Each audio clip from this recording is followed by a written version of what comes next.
Yeah, no problem.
Good morning, ladies and gentlemen. I would like to inform you that we are about to begin in about 10 to 15 minutes. So just to those outside, maybe you can take your seats.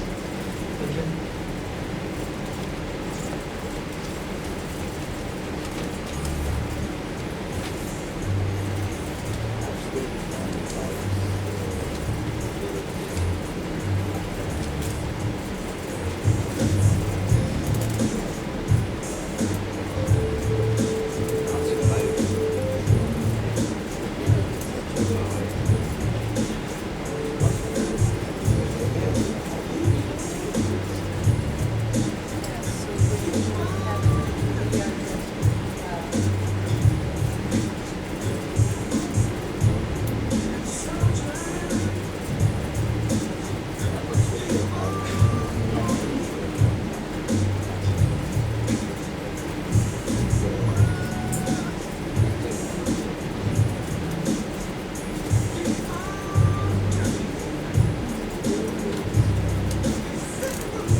Use the screen.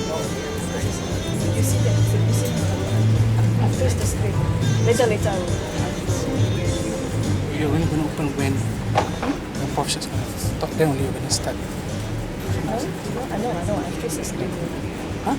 No, I freeze the screen. Oh. Then press first.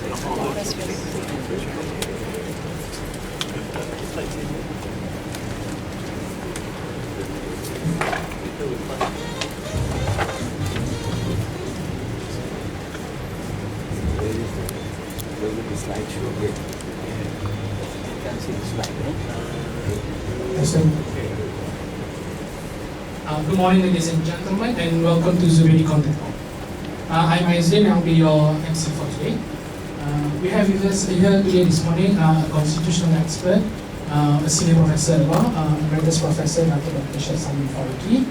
And on behalf of Zubedy, I would like to thank Arshad as well as everyone here in attendance for taking the time off from this beautiful Saturday morning to participate with us here in this discourse. So, okay, before I go any further, allow me to briefly run through the agenda for today.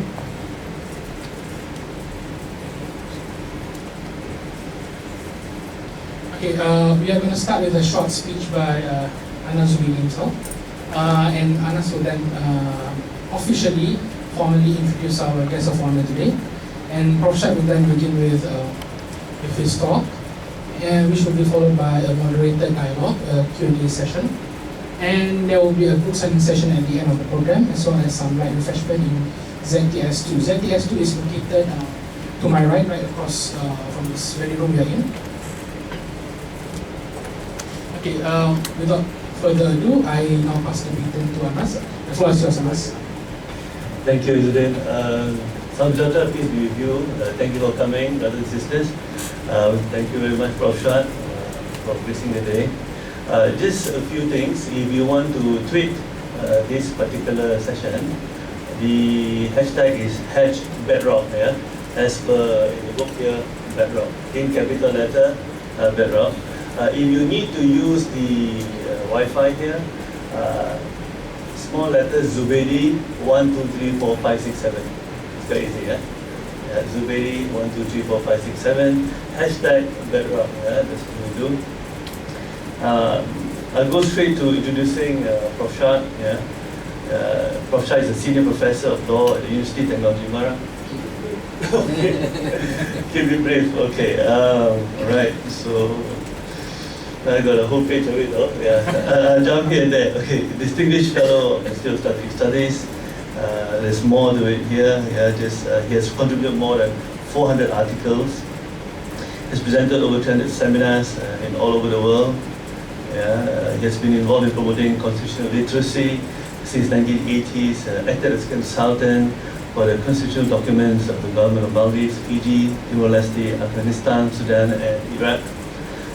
He's the author of Human Rights, Globalization, and Asian Economic Crisis, Islam, International Law, the War Against Terrorism, Islam, Democracy and Development, Document of Destiny, the Constitution of Federation of Malaysia, co-author of Media Law and Regulations in Malaysia, and co-editor of Eurocentric Paradigm. The bedrock of our nation, our Constitution, is the seventh book, which is produced by Zubedy. A little bit history on this. About 3 years ago, I read this book, Document of Destiny. You can notice it's behind there. I got to know Prof. Shad many years ago when I attended his talks, and I thought among all the speakers about the Constitution, he's the most balanced, and that is really important for not just this country, the world. So when this book was launched, I think 2008. Yeah. But 3 years ago, I decided to read the entire book. After I read the book, I thought, wow, if there's one book you want to read about the Malaysian Constitution, it should be this one. Yeah, don't worry about its size, because it's written in a language which is easy to understand and easy to absorb. It's a brilliant book, and as I was reading halfway through the book, I thought, I wish I can have one book about Constitution focusing on unity, because that's what Zubedy likes to do. And I befriended professor through our NGO, social work, and he's kind enough to agree to write for us in again, easy to understand our Constitution and unity. So we call it the bedrock for obvious reasons. Yeah. Without going any further, and here we are. Now we have the Prof to explain to us in person how the Constitution will help us unite. Thank you. Prof. Yeah.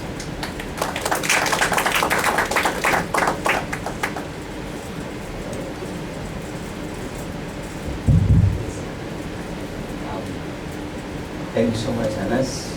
Ladies and gentlemen, thank you for the honor of being here on a Saturday morning. I'm not quite sure how the slides will work. I don't see very well behind myself. How are you going to manage it? Okay. Don't want to turn around. Okay. I think you better manage it.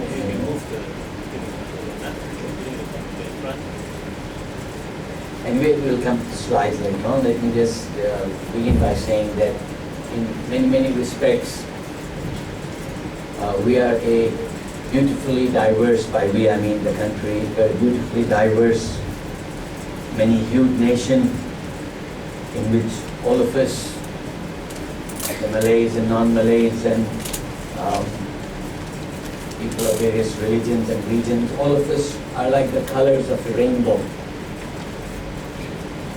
Maybe separate, but not apart.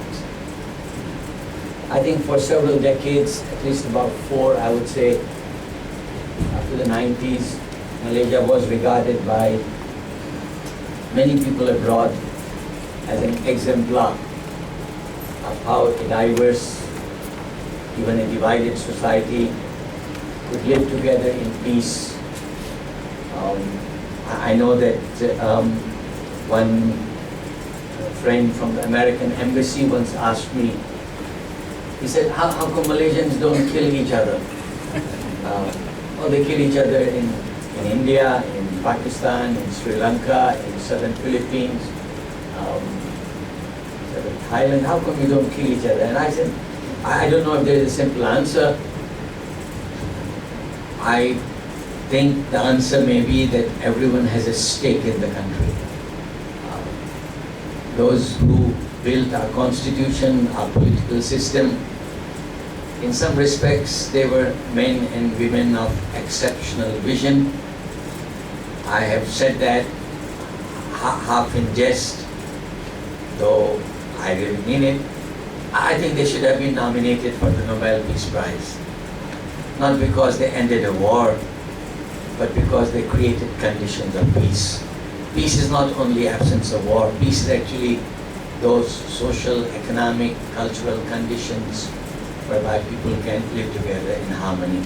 So I think they had an amazing vision of a nation that can prosper together. Reading the documents surrounding the drafting of the federal constitution, it was quite clear that the leaders of Merdeka not only had to face opposition and differences from other communities, they faced massive opposition from within their own community. So there was a multi-level of bargaining, negotiations, compromises, compassion, tolerance, tolerance of the other, and at the same time actually bargaining with your own people, with your own community on what was necessary to forge a nation. So I think we were, for 4 decades or so, an exemplar. Islam could be combined with development and democracy, multiracial living, multicultural living could be combined with Article 3. Islam is the religion of the Federation, but all of the religions may be practiced in peace and harmony. Sadly, however, there has been a regression. We have become a nation of strangers in some respects. It's time, therefore, if we wish to go forward, and that's a statement from Zubedy's book, if we wish to go forward, I think it's time to look back to 55 years ago when we were writing this constitution, negotiating what could be called the social contract or a social pact of how to live together. I think it's time to build bridges rather than to build up these huge walls, artificial walls that we are so busy building. I think it's time to honor those who talk of harmony and unity and tolerance, and to expose those who are basically having a very narrow agenda of dividing people. So in many respects, actually, we need to change some of the ways in which we are doing things in the last, I would say, last 2 decades. I couldn't say it better than Dato Azlina Aziz, wife of Dato Sri Nazir Razak. She said, it is time for engagement, for listening, for cutting the invisible barbed wires that separate them and us, and extending a hand over the divide to those who may disagree with your views, but have as much of a stake and future in the country as you do. Now, may I go to the Constitution now? I believe that our constitutions, our knowledge of our Constitution can help us to promote this mutual understanding, to bring us back together as we were for many, many decades. I think when the Constitution was being drafted, by far and large our forefathers were animated by a remarkable vision and optimism of a shared destiny amongst the various peoples of the peninsula. At that time, of course, only the peninsula. I think their creed was, out of many, one. Unity in diversity. Their life was enlightened by a spirit of accommodation, compassion, and tolerance. I think they abjured political ideology, religious, economic ideology. Now, this may be a controversial statement, but to me, one of the greatest strengths of this country was that there was no emphasis on purity of any type of ideology, whether religious or economic or political. They believed in walking the middle path. They believed in pragmatic. I know the word pragmatic is regarded by some as a dirty word. They believed in doing things that were right, building a garland with flowers from many, many gardens. No extreme ideology of socialism or capitalism or liberal democracy. Let's say in the USA, where a Ku Klux Klan was also perfectly legal and lynchings were taking place at one time. So I think there was a lot of moderation, and that was in some respects very, very remarkable. Most remarkably, the Perlembagaan Persekutuan, the Constitution, does not have a preamble. Does not have a preamble. Because preambles are normally a declaration of faith. We, the people of India, for example, in order to secure XYZ, democracy, secularism, they mention socialism in their preamble. Malaysia has no preamble, and many people would say that means you lack ideology.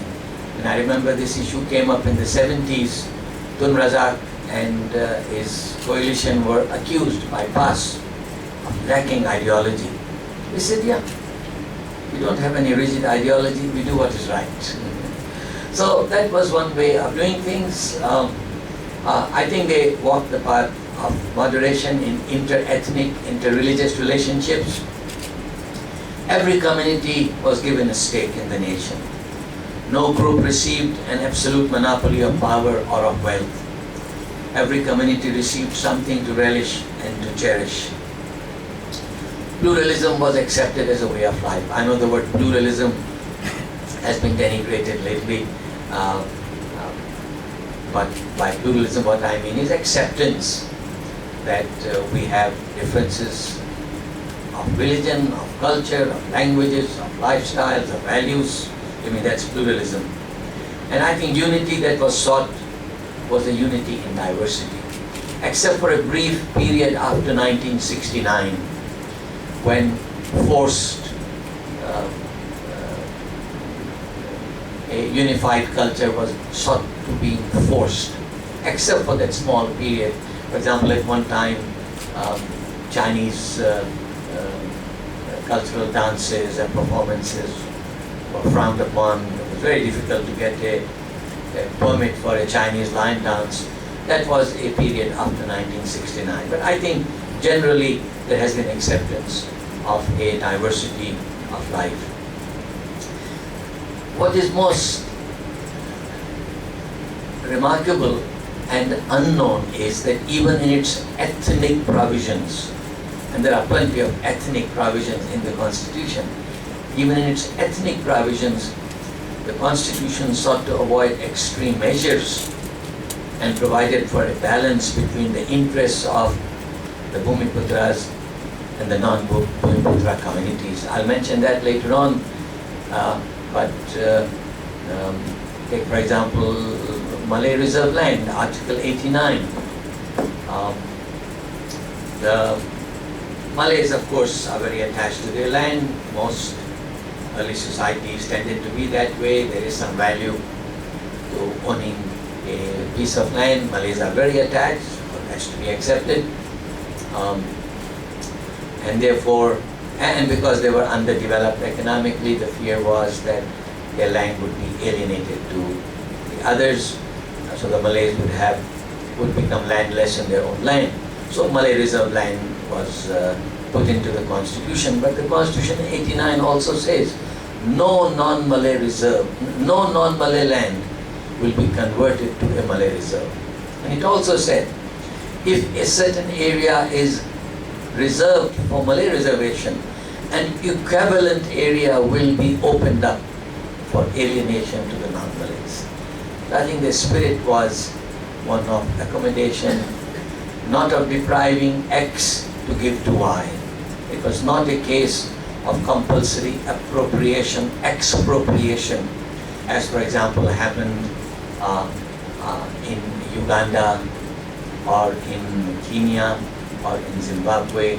None of that was attempted.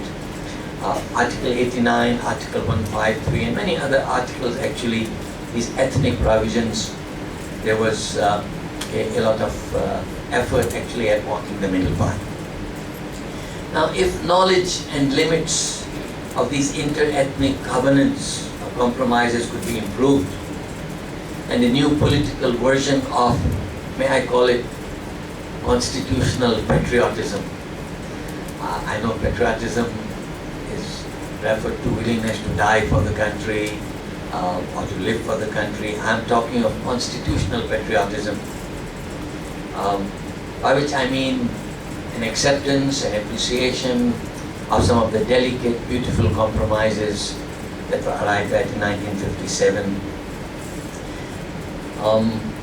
Then I think it would help this nation a great deal. Afraid inter-ethnic ties can be repaired. A nation will cease to be a house divided against itself. There will be greater solidarity amongst the citizens and a greater motivation to participate in public life and to make sacrifices for the public good. Now, knowledge of the Constitution's delicate compromises will help to overcome the pre-political, I call that pre-political obsession with race and culture, and to supplant or replace them with a new political identity embodied in the laws and institutions of a democratic state. I fully acknowledge that almost all of us, if not all of us, live at the center of a large number of circles of loyalty. There's no one loyalty. I think all of us at some time or the other, at various times of the day or various times of our life, we feel the pull of religion or culture or language or region and of course ties to the family, with the community. So all of us, I think, live in the middle, the center of a large number of circles of loyalty. The Malaysian approach was not to ask people to obliterate these loyalties. The Malaysian approach in 57 was you can remain loyal to your narrow racial, religious, linguistic group, but what we do is we come together in some paths. Let us be friends in paths. Let us emphasize the commonalities, and that would be sufficient. For anyone coming to this country from abroad, it would really be a shock to see that political parties are organized on racial lines or on religious lines. That you have Muslim Lawyers Association and you have a Bar Council of Malaya. That you have a separate bar for Sabah Sarawak and a separate one for West Malaysia, and lawyers from here cannot practice there. Lawyers from there can practice here.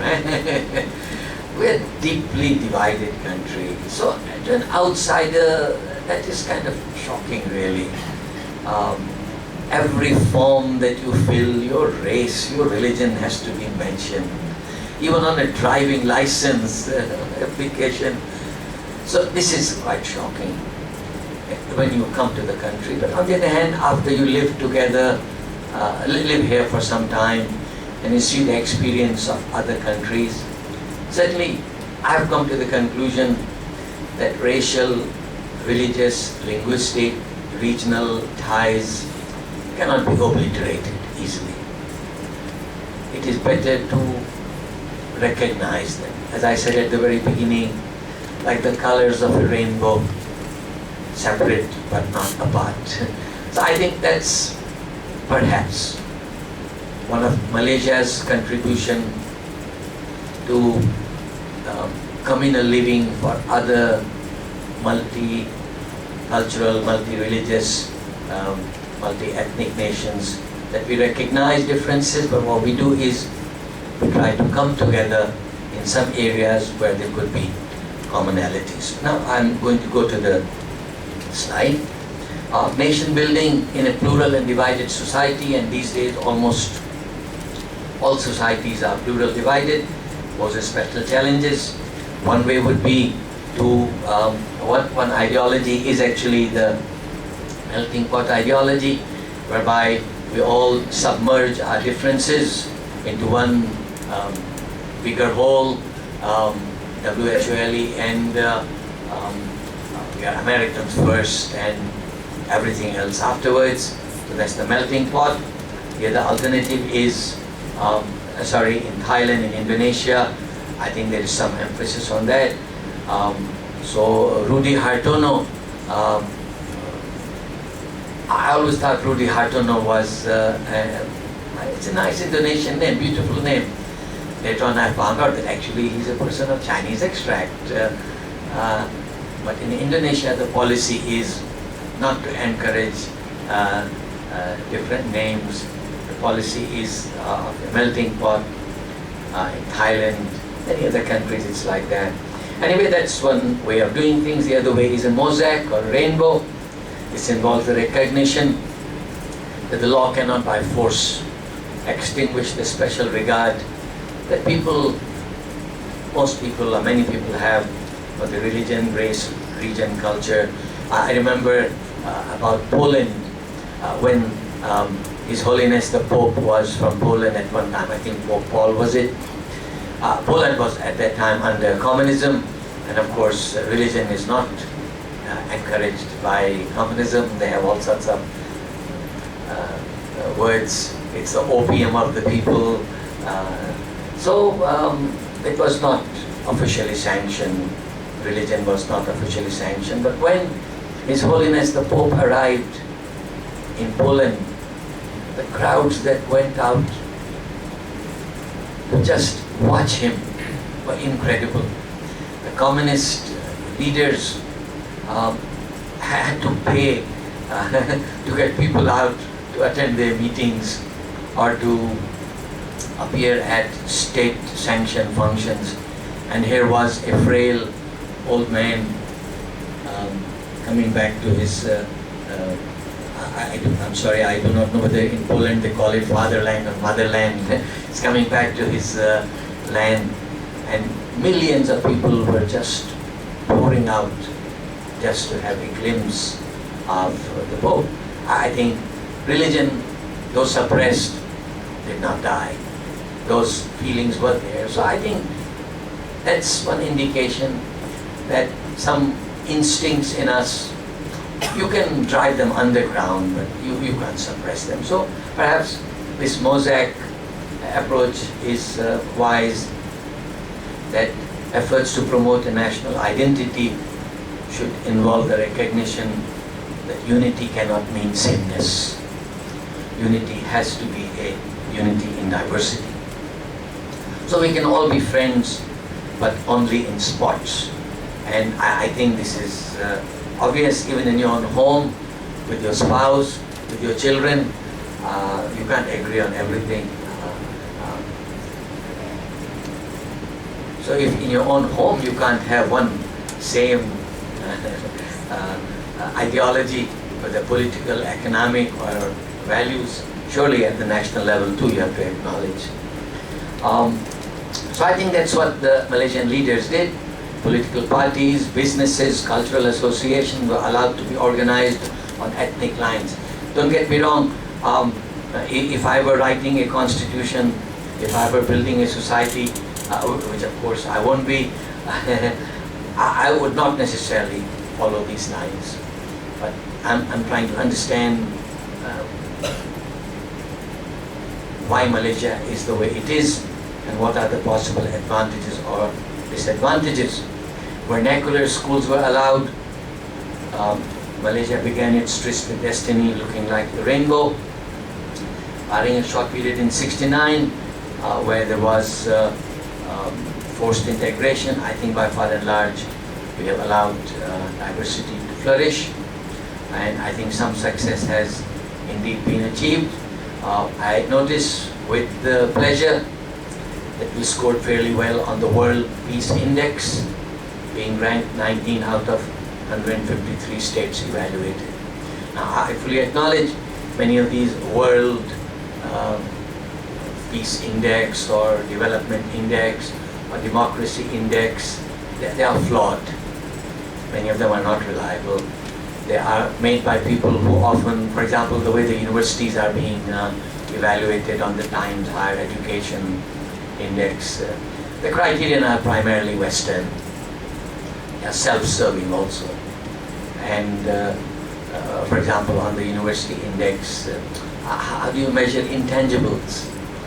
How do you measure a situation where a university takes its students to the villages and says, you repair the bridges. You go, if you are a dental student, go fill their cavities. If you are a law student, give them small pamphlets for their rights and duties. How do you measure that? On the Times Higher Education Index, the intangibles, science, empirics, they can measure the measurable. They cannot measure that which is not possible to capture in statistics. So I don't fully subscribe to these indices, but nevertheless, there is this World Peace Index. There is legal basis for our intercommunal harmony and moderation, in recognition of the fact that Malaya was historically the land of the Malays. The Merdeka Independence Constitution incorporated a number of features indigenous to the Malay archipelago. Let me say this at the very outset. There are about 190 or so constitutions around the world. There are no ideal constitutions. There are no ideal or perfect constitutions. You and I may believe that the American Constitution is the epitome of democracy, etc. You better read what the critical legal studies movement says about the American Constitution. They say it's a constitution of the capitalists, of the rich, meant to maintain the unjust status quo. The Constitution gives a right to property, gives a right to trade and commerce. Nowhere does the American Constitution give a right to water, to food, to jobs, to shelter. So in other words, socio-economic rights were totally ignored, because the assumption was that if you give civil and political rights, everything else will follow. It hasn't worked that way. There are people who sleep on the pavements, even in New York. Yes, they do. There is poverty. So I'm not deriding the American Constitution. There's a lot about it that actually is very, very admirable, though exasperating also. They have built their check and balance so beautifully that sometimes nothing moves. There is gridlock, total gridlock. They can't pass their budget. They can't pass their budget because to pass the budget, you not only need the President and the Congress to agree, you need the two houses of the Congress to agree, and that doesn't happen always. And within each house you have committees. The committees, there's more than one committee. The committees have to agree with each other, and they don't agree. So often budgets are not passed. Something unthinkable in our legal system. If the budget is not passed, the government has to fall. That is considered a vote of no confidence. So bear this mind that all constitutions have to face the vulnerabilities, the varieties, the peculiar circumstances of the society. All constitutions seek to walk the middle path. And may I also say this to you, any one of you who has been involved in drafting, not just the Constitution, drafting of the road traffic law, let us say. Drafting a law is always a matter of compromises. The more democratic you are in consulting affected interests, the more you will have to dilute your proposals. You have to dilute your proposals because different groups sometimes genuinely disagree with each other. For example, some of us were honored or burdened with the privilege of sitting on the committee to repeal the ISA and to frame the Special Security Measures Bill. Clearly, from the human rights point of view, we know what we want. But there was a very strong rear guard protest from the security establishment, the police. And they are not 10,000 or 20,000 in number. There are over 100,000 people. The army, the police, the politicians, they were adamant that some provisions cannot be taken away. So ultimately what happens is this, that though you give vent to some democratic expressions, at the same time you have to take note of their concerns, the concerns of the security establishment. So ultimately the bill that came out, that went to Parliament and it was passed, would satisfy neither party because it didn't go far enough and yet it went too far, depending on who you're listening to. So I just want to mention this to you. Constitutions cannot be perfect documents. They are a delicate compromise simply for this fact that you have to listen. If you are genuine in consultation, you have to listen to all sides. Sometimes views that are totally unacceptable to you, you have to take note because everyone has a right to his own views. So when the Constitution was drafted, this issue was there. This was a Malay land. Before the British came, it was a land, the Malay Sultanate. Non-Malays were not basically citizens. The British brought them in and they were not really given citizenship. the proposal was to give them citizenship. So if they were to be given citizenship, then the ethnic character of the country would change significantly, if not drastically. So the constitution then was required to give some concession, give some recognition of the Malay character of the peninsula, the Malay Sultanate, Islam as the religion of the Federation, special position of the Malays and the natives of Sabah Sarawak. By the way, the Perlembagan doesn't use the word privileges. Surely doesn't use the word Katuanan. It says Kadutokan Istimewa, special position of the Malays, and in 1963 of the natives of Sabah Sarawak. Malay Reserve Land, Bahasa Melayu. The Perlembagan uses the word Bahasa Melayu, doesn't say Bahasa Malaysia. That's a political term. Special protection for the customary laws of the Malays, similar protection for the customary laws of Sabah Sarawak, weightage for rural areas which are predominantly Malay. Well, they used to be predominantly Malay, but of course population shifts always take place. So in the electoral boundaries, there would be weightage for rural areas. The reason I think here was ethnic, to give slight weightage to the Malay vote, but it need not be ethnic, because actually around the world, this issue of rural areas being smaller in population than urban areas is raised now and then. In the USA, this was the issue, because rural areas, especially agricultural areas, are by necessity large, because fields, corn fields, rice fields, they all have to be large. Population is sparse, the area is large. So if you're going to give the whole rural area a similar weightage in parliament as, let us say, small urban area, that too is very, very unfair. So if the whole of Sarawak was to be given as much weightage as, let us say, Kuala Lumpur, that would be very unfair. Sarawak itself is almost as large as 3/4 of the whole of West Malaysia. So I think this reservation weightage for rural areas was acknowledged in 1957. It was acknowledged as a legitimate aim. Reservation of some top posts in the state executive for Malays. In the 9, may I call them Malay states, where there are Malay rulers, the chief minister, the state secretary must be a person of ethnic Malay origin, unless the Sultan allows an exception. But by the way, there is no such provision at the federal level. At the federal level, there is no ethnic basis.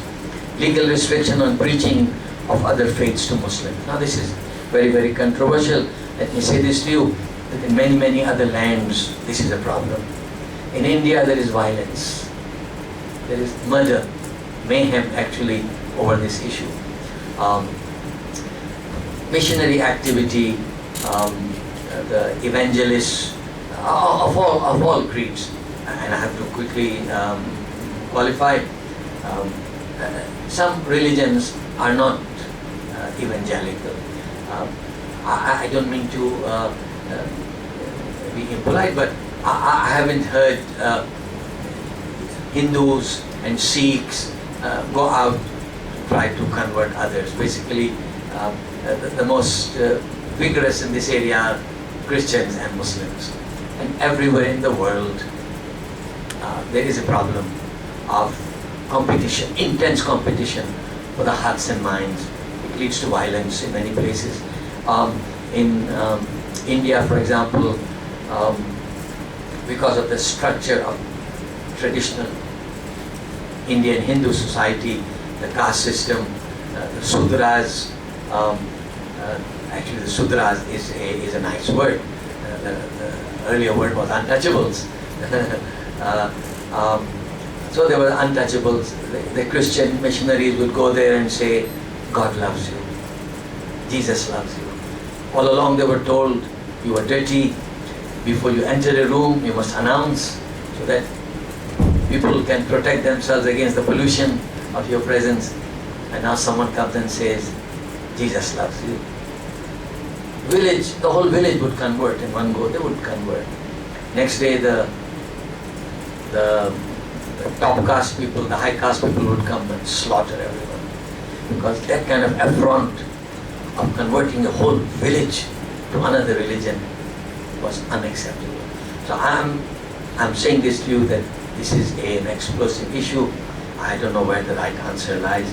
All that I know is this: in 1957, there was this compromise made in Article 11, Clause 4, that you are entitled to your religion in terms of believing it, in terms of practicing it, in terms of preaching it. But Article 11, Clause 4 says, preaching to Muslims can be regulated. But if you look at the Parlambagan, Article 11, Clause 4 doesn't say only that non-Muslims cannot preach to Muslims. It doesn't say that. It says any preaching to Muslims can be regulated. So if I, a Hanafi Muslim, tries to preach my Hanafi faith to Anas, a Shafi Muslim, technically I could get into trouble. So the idea of 11 clause 4 is that when it comes to preaching of religion to Muslims, only the establishment will do it. The official Sirim certified Tawliyat. You have to have Tawliyat. Tawliyat is a letter of authority you must receive. I cannot deliver the sermon. So that's why I'm careful in my class. Shafiq is here, my student. Even when we have to read the prayer, I don't read it. I let someone else read it. In case someone says, aha, you never have the tawliya from the Selangor religious authority to read the prayer to your own students. I can do it at my home, yes, but I can't do it in my classrooms. I think 11 clause 4 was very sweeping. It was not directed only at non-Muslims. It was directed at anyone who may want to plant deviationist ideologies in the minds of the innocent, gullible Muslims. I'm not amused by all this. Nevertheless, that's the way the law is. This was a pre-Merdeka compromise. Legal restriction on apostasy by Muslims, not in the Constitution.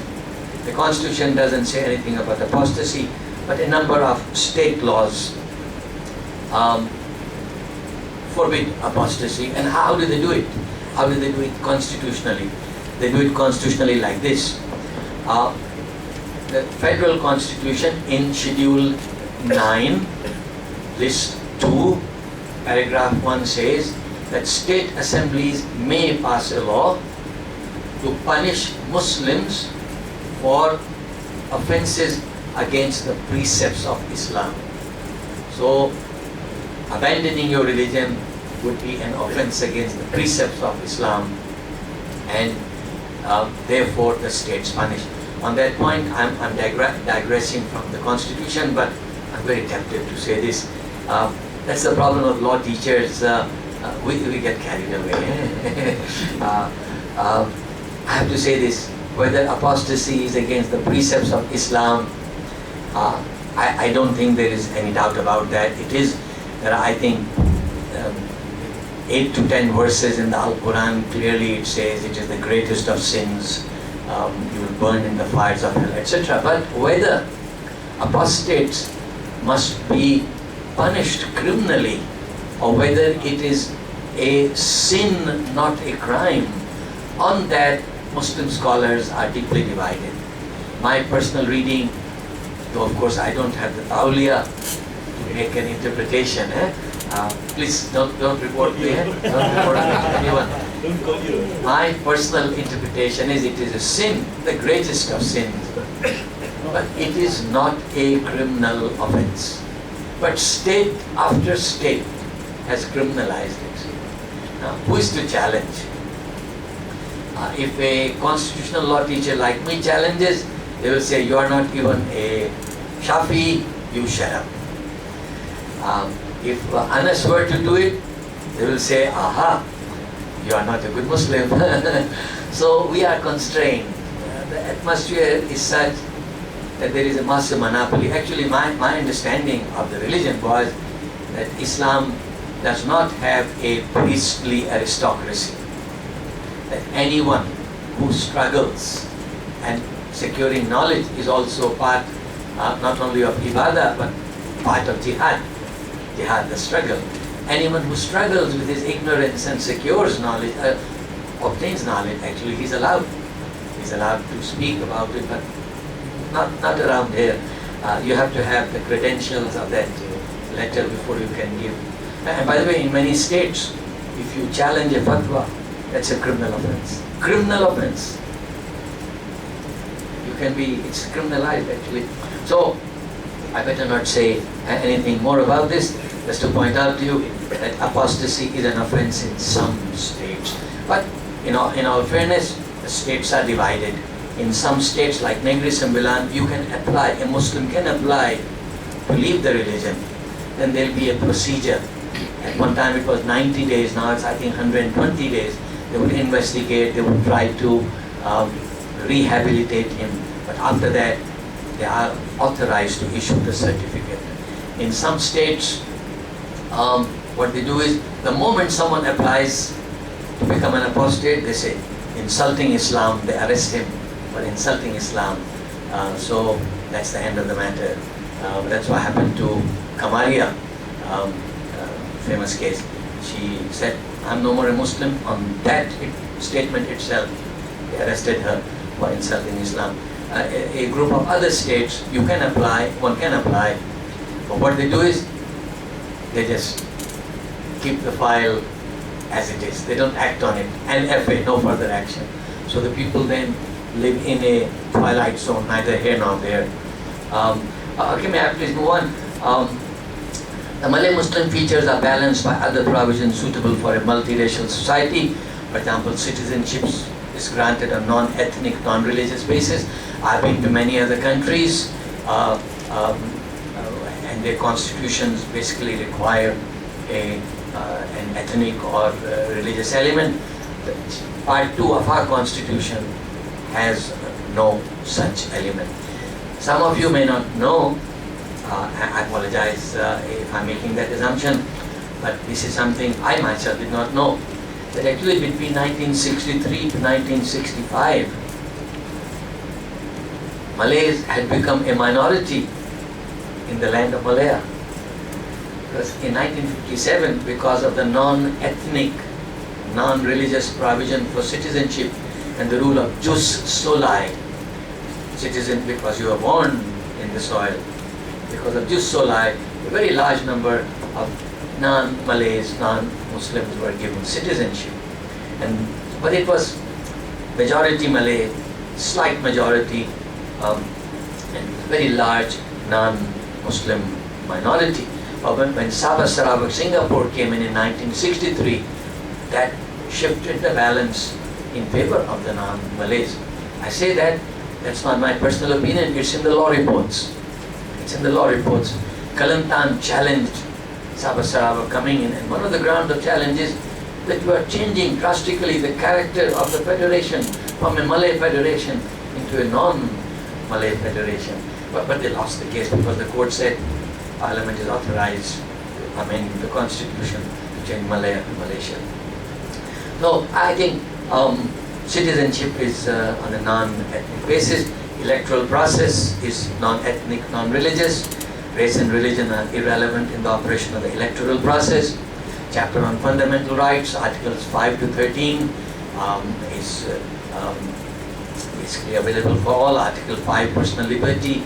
Article 6, abolition of slavery and forced labor. Article 7, clause 1 says, criminal law shall not be backdated. Article 7, clause 2 says, no one shall be subject to repeated trials for the same offense. Article 8, subject to some exceptions, equality before the law.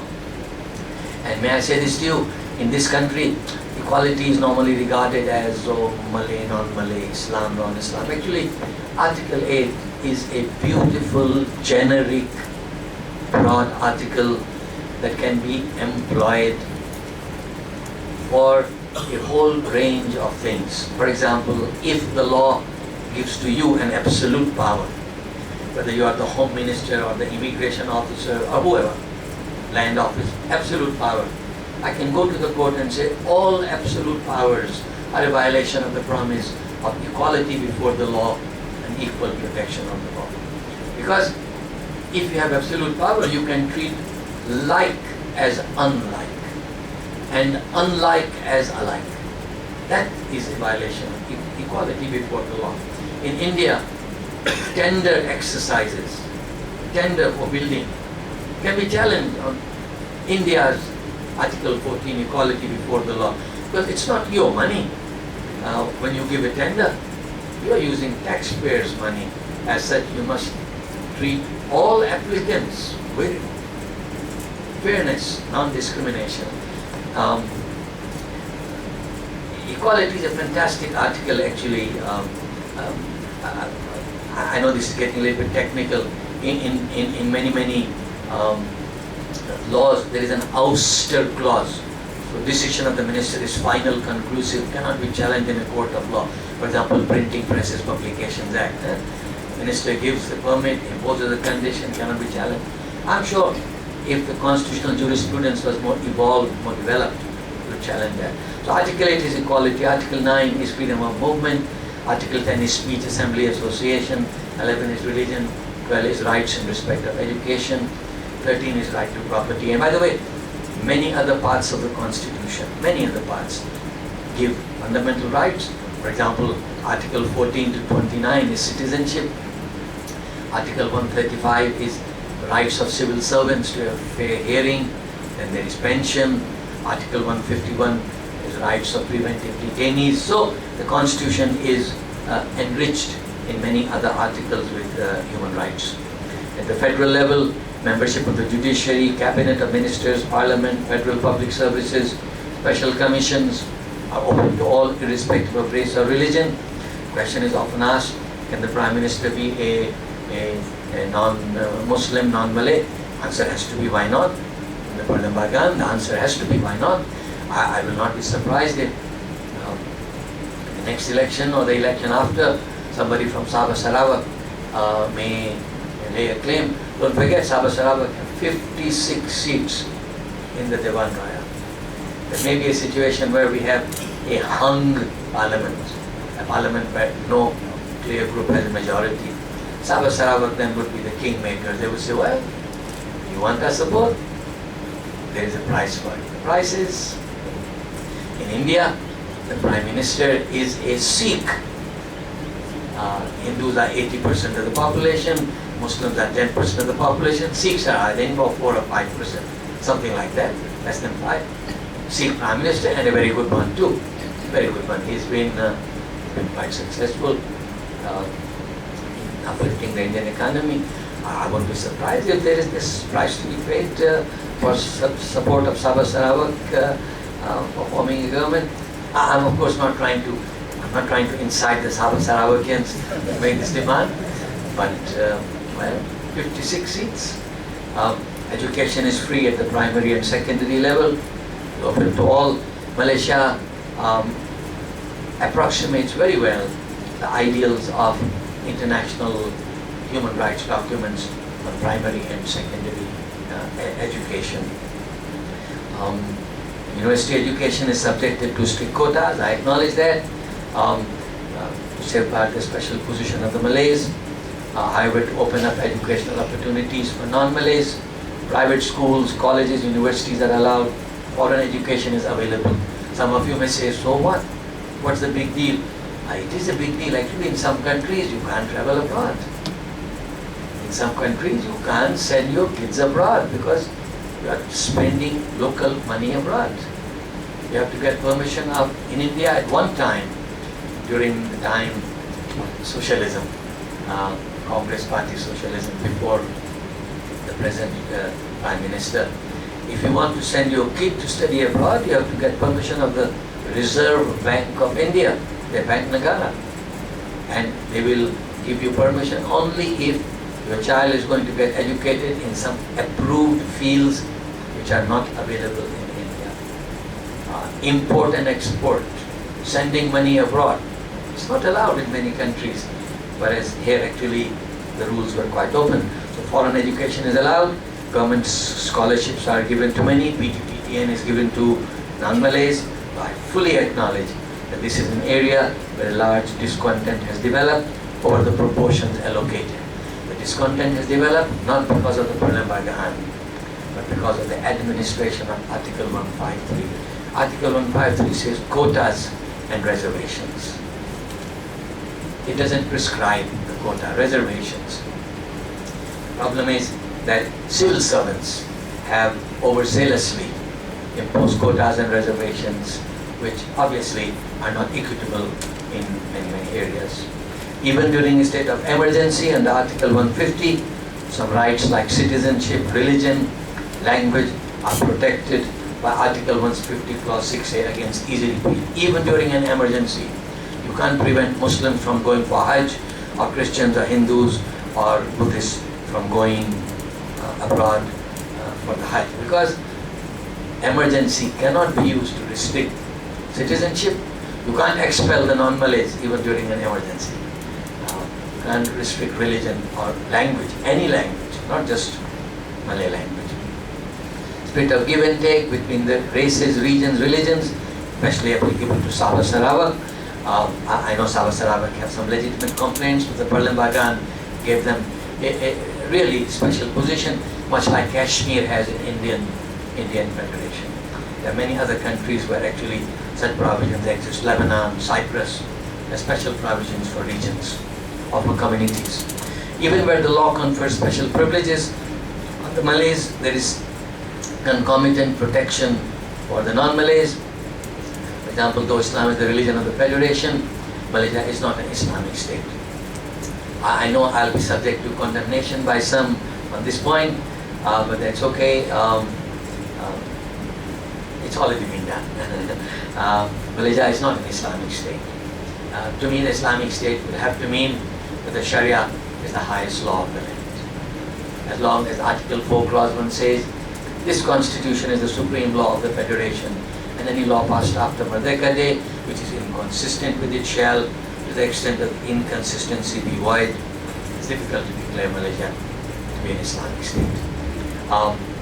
Islam was the religion of the Federation. Sharia courts were allowed. Sharia officials were paid from the taxpayers' money because of Schedule 9 List 2. But if you look at Schedule 9 List 2, paragraph 1, it says Sharia courts and the state assemblies can pass Islamic laws on the following matters, about 10 matters specified. Only those 10 matters. And in those 10 areas, also there are restrictions. The restrictions are Sharia courts have no jurisdiction over non-Muslims. Even if a non-Muslim agrees, Sharia courts can have no jurisdiction, because jurisdiction is a matter of law, not a matter of acquiescence or agreement. For example, I may agree to appear before court-martial. They have no jurisdiction over me. I'm a civilian. Even if I agree, they have no jurisdiction over me. I know Kelantan, Terengganu have passed hudud laws saying if a non-Muslim agrees, he can be subjected to Sharia court. That would be unconstitutional. That would be ultra vires and administrative law unconstitutional in the Parliament. Also, please bear in mind, so they can't apply to non-Muslims. They can only apply their law in the areas prescribed, the 10 areas prescribed. Not every topic of Islamic law in state hands. Hajj, what could be more Islamic than the Hajj? Hajj is a federal matter. Islamic banking is a federal matter. And it also says, and they have this jurisdiction in these 10 areas, except in matters assigned by the Constitution to the Federalist. Criminal law is assigned to the Federalist. Murder is a hudud offense. It's mentioned in the Holy Book of Islam. But murder is in the penal code. And penal code is a federal matter. Except for matters, they have jurisdiction in Islamic matters mentioned above, and except in matters assigned to the Federalist or covered by federal law. So murder, theft, gambling, all this actually are Islamic offences. I'm afraid state Sharia courts have no jurisdiction over them because these are actually federal matters. However, I have to admit to you, the state Sharia courts, the state assemblies are increasingly exercising jurisdiction in these matters. Because neither Shah Faruqi nor J. Anas would object. We are reluctant to object to campur tangan with the Sharia courts. So because of our silence, they interpret their powers expansively. For example, in the homosexuality case involving Saudara Anwar Ibrahim, he wanted to take the matter to the Sharia courts because there would have to be 4 witnesses.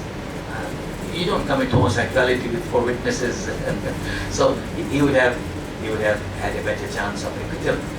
He wanted to go to the Sharia courts. In my personal view, when the matter went before the High Court should have said, hello, penal code has an offence called carnal intercourse against the order of nature. So it's a federal offence. It must come before the civil courts. But the judge also was worried about what may happen to Anas and me. So he also walked the middle path and said, because the offence is carnal intercourse, therefore I have jurisdiction. If the offence was liwat, then Sharia could. With all due respect, constitutionally that is incorrect. As long as the offence is in the federal list or covered by federal law, it is a federal matter. Sharia courts have no jurisdiction. In gambling, in homosexuality, and in many of these matters actually, Sharia courts have no jurisdiction. Also, when Sharia courts impose a penalty, or the the state assembly passes the law imposing a penalty, the Parliament says, penalties shall be prescribed by federal law. Federal law is Criminal Jurisdiction Act 1965. 6 strokes of the Rotan, 5,000 ringgit fine, and I think 3 years jail. So 653, that's the formula. But some state assemblies are imposing death penalty. Kelantan and Terengganu have already passed the law. The law is not in force. A very nice trick on their part actually. They pass the law, and if Anas and I oppose it, we are not good Muslims.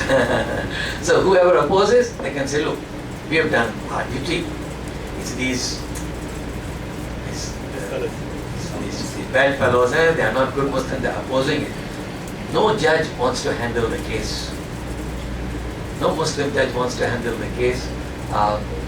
Zubedy Ibrahim actually challenged the hudud laws in Terengganu and Kelantan in the courts. That was, I think, 10 years ago. 10 years ago. The case never came up for adjudication. They kept on postponing it. Finally, he was advised by his party. At that time, he was an UMNO. He was advised by his party to withdraw the case. You don't want to be seen as challenging. So that's the problem. The Parliament's delicate compromises, its provisions for the middle path are not being observed in many areas. And people are reluctant to challenge because of the politics of the country. I know my time is almost up. All religious communities have freedom of religion, and actually freedom of religion is interconnected with freedom of speech. It's interconnected with the right to property. You want to buy a building to convert it into a church. It's connected with freedom of association. So it's all an interconnected right. Missionaries, foreign priests are allowed entry into the country. At one time, in former missionary schools, when you and I were retiring at 55, Sister Enda retired at age 65. I give her example because all my 3 daughters went to Asunta primary and secondary, and we grew up with Sister Enda. She retired at 65, and then too she complained. So we were retiring at 55, but because these schools were set up by the love and charity and the hard work of the Christian missionaries. Therefore, a special dispensation was given to them. Bahasa Melayu is the national language, but of course all other languages are allowed for non-official purposes, and even for official purposes, Yang di-Pertonagong and the minister can give concession. That's why so many universities, private universities and public universities are using English. Legal protection for vernacular schools. If 15 kids in a school demand a language, then the minister has a duty to supply. Article 89, Malay Reserve, I already mentioned. Temporary occupation licenses are given to lots of people. Article 153, to many Malays and non-Malays, there is insufficient appreciation of what this article says. First of all, along with his duty to protect the Malays, the king is enjoined to safeguard legitimate interests of other communities. Secondly, the special position of the Malays applies only in the public sector, not in the private sector. Thirdly, it applies only in 4 prescribed sectors, not across the board. What are the 4 sectors? University education, post-secondary university education, scholarships, exhibitions and facilities, permits and licenses, position in the public service. But in actual practice, what is happening is civil servants will issue pagkaliling number 1 oblique 212. For example, my university received a pagkaliling saying all lawyers that you appoint for university legal work must be Purutras. The Bar Council objected to that and said, under what basis are you restricting that? And that pagkaliling was then withdrawn at one time. So there is a lot of overzealousness. The Perlembagan is fairly mild. And you please look on. Third, no non-Malay or his heir could be deprived of what he already has. The Perlembagan says that in the application of 153, you don't rob Peter to pay to Paul.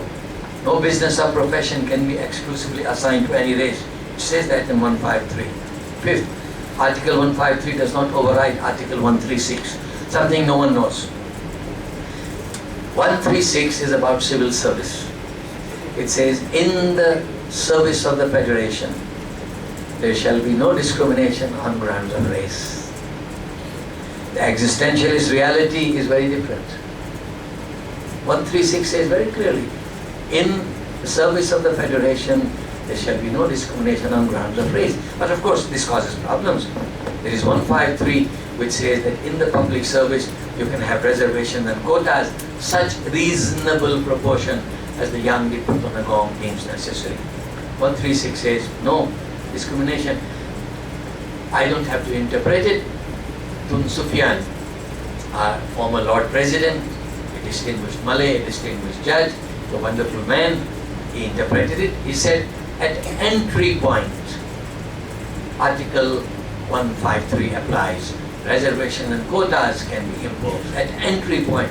But once we are in service, then there should be 136 application that there should be no discrimination on grounds of ethnicity or any other consideration. In addition to the legal part, Rainbow Coalition that has ruled the country for 55 years is built on a split accommodation. The number of constituencies which are predominantly Malay exceeds more than 50%. Technically, it would be possible for the government to be totally Malay, but actually they have since 1955, not just 57, 55, 2 years before independence, they built a coalition. Commerce and economic area is right to property, and let me say this to you, this is one of the grounds of Malaysia's success. The government in 1955-57 employed the genius of the Chinese community especially. Though I know the Indians will protest and say, what about, yes, okay, the genius of all the communities.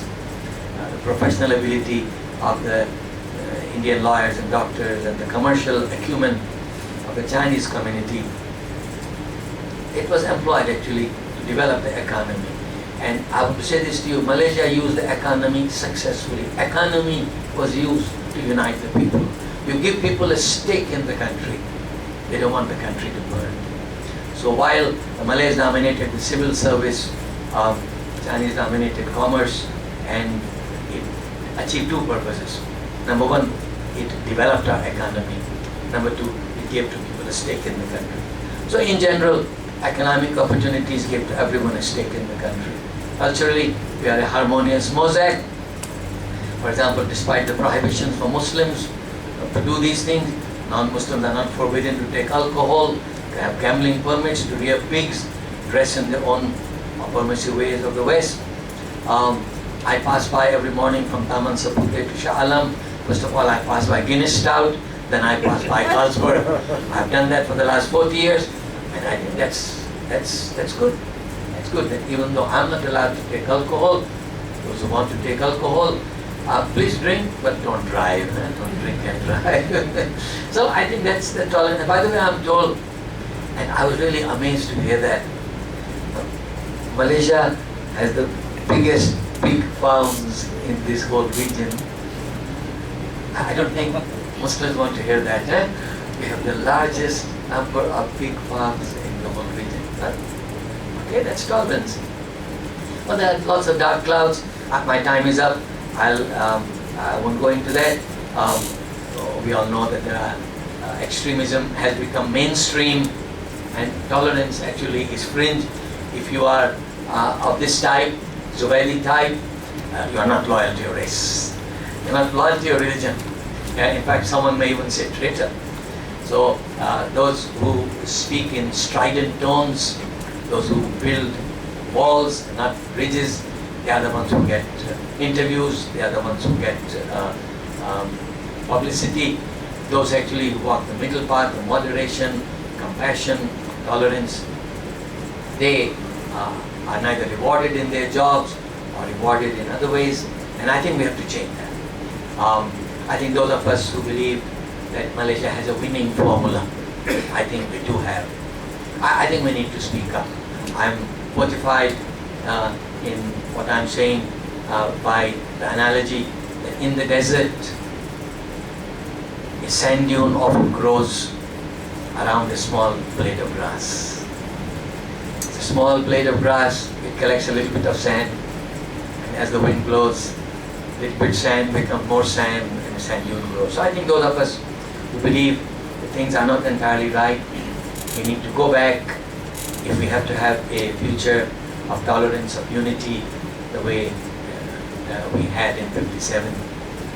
I think we need to speak up, and personally speaking, I'm quite hopeful that we can recapture the spirit of '57. After all, we have 55 years of experience. Thank you so much.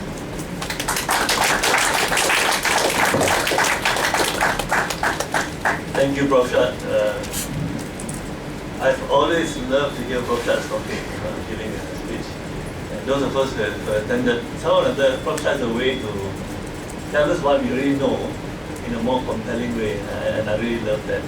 Now, I'd like to open the session for question and answers, but some rules. Rule number one is do not hog the questions. Don't have too many. Each one will be given one round for the second round, one person. If you have a comment, keep it short. Short means, let me give very precisely a typical businessman. Short means not more than a minute. So you think very hard first before you make a comment. But please ask questions. Before you ask a question, mention your name. Do we have a microphone? Yes. Where is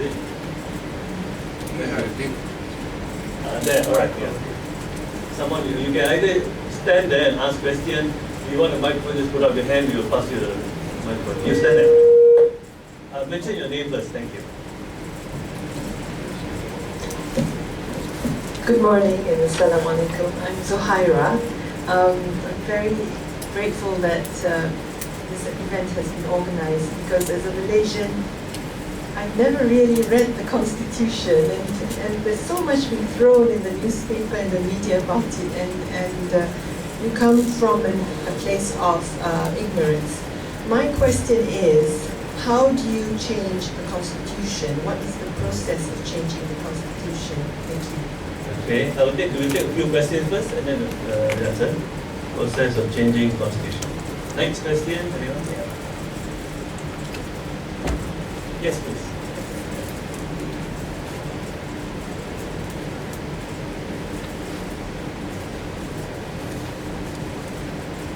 Thank you for your talk this morning. I'm Jenny Yo. I like your view on the recent case of the Kota Baru barber incident. The comments on that.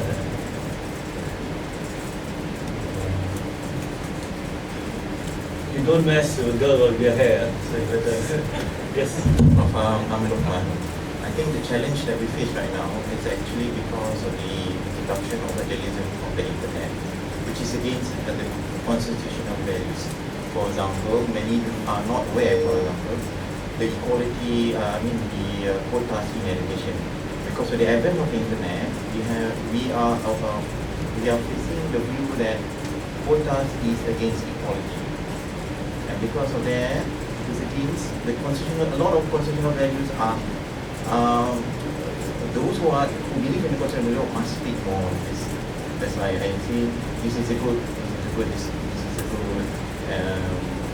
thought. I think we should have more. Thank you very much. Lokman, can I just rephrase? Are you asking, are quotas against equality? Is that your question, right? Are quotas against equality?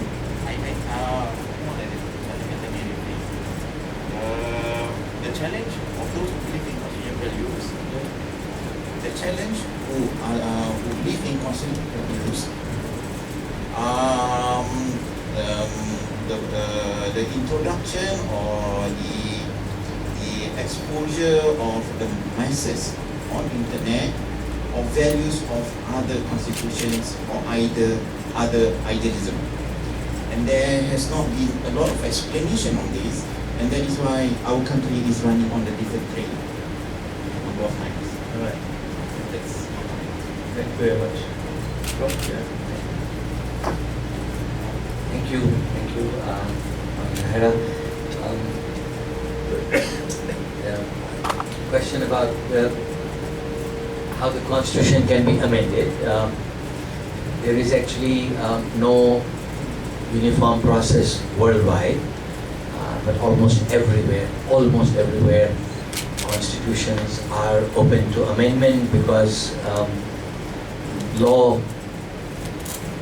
life is always larger than the law. Law can never anticipate all the permutations of life, so you have to allow some growth. However, in general, around the world, a constitution, unlike, let us say, a road traffic act, you can't amend it easily.